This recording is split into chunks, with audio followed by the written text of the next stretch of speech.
Good morning, everybody. This is Stevie Breach coming to you. I just got done listening to Observer Radio, and Big Dave really left me with my scratching my head. It was early on in the show. He was talking about Wrestlemania, about Vince moving around the undercard. I think everybody's read the story about trying to find the best matches for everybody to put in. And honestly, to me, I have no clue what the hell is going on. The three matches that they're saying they're thinking of adding, and two of these matches might even be for the pre-shows. I think if they stick with these matches, the only place I would want them is on the pre-show, and I wouldn't even want them added on to the DVD Blu-ray as extras to come off later. Just get people in their seats, sit them down, don't show them on YouTube. That's it. Just old-fashioned dark matches. I have no clue what's going on. The three matches, Chris Jericho against Fandango.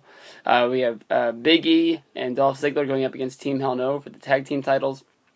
And then we have Cesaro going up against R-Truth. I think everybody is as dumbfounded as I am. Going over the first match that they say is going to be added is Jericho versus Fandango. The only reason I can think they're going to have this match on there is just to have Fandango walk out on WrestleMania and just say that he's going to be big time and that he's too big to wrestle on WrestleMania because nobody can say his name. Honestly, to me, if you're going to have Jericho missay his name and try his best to say it, which you can probably see in your mind him doing when he gets that like on the microphone thing, that was pretty bad. But that's the only thing I can think of. The character of Fandango, if you're not going to have the guy wrestle, don't get to have him wrestle. The only thing I can think of happening is basically on Monday Night Raw, having somebody like Ryback just beat the shit out of him to basically start his first match. It's going to be somebody like that gets their hands on him, who just tears the guy apart, and then he's just going to become another guy in the back of the roster, much like Alex Riley, who just can't get a match on Monday Night Raw to save his life. The second match, Big E and Ziggler going up against Team Hell No. This is a match that sort of honestly does make sense. To me, if you're going to have Jericho in another match, you got to get Ziggler on the card somehow. I think Jericho versus Ziggler is easily a match that could kick off the show, and that it's going to be a good match.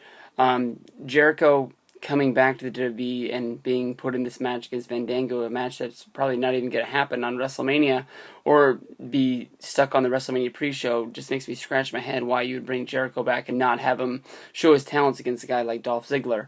Now, for the team of Dolph Ziggler and Big E to be able to be put on the WrestleMania card and go up against a team like Hell No, it honestly does make sense, but it doesn't make sense that a lot of tag teams that have been busting in their ass all year don't even get their chance to be on WrestleMania, even if the match is only going to be 2 or 3 minutes. A team like the Primetime Players, who honestly have been entertaining throughout the whole year, honestly never had a real horrible bad match that they should be left off the card. I mean, true tag teams are few and far between, and I honestly would put them on there whenever I could. It's also, you have a team like Rey Mysterio and Sin Cara. What are you going to do with those guys? It just makes no sense why they're left off the card. Cesaro versus R-Truth. This is I have no clue.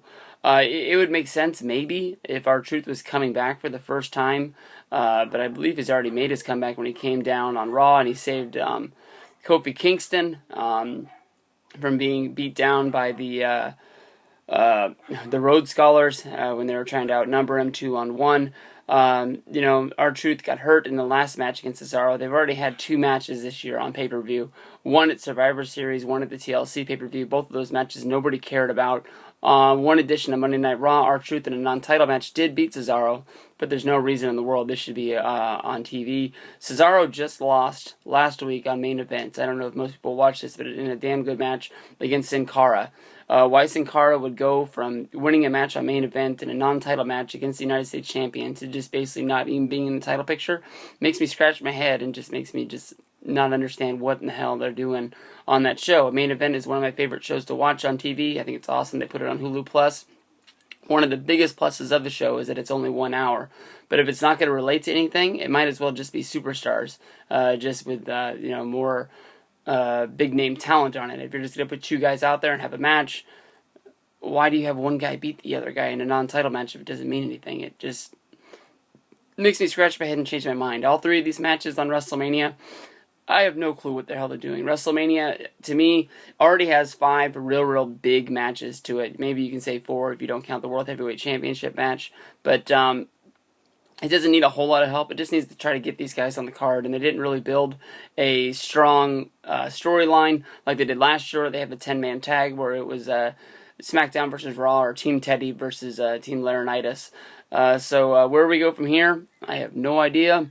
But I hope to God that Big Dave is wrong on these 3 matches because they make no sense.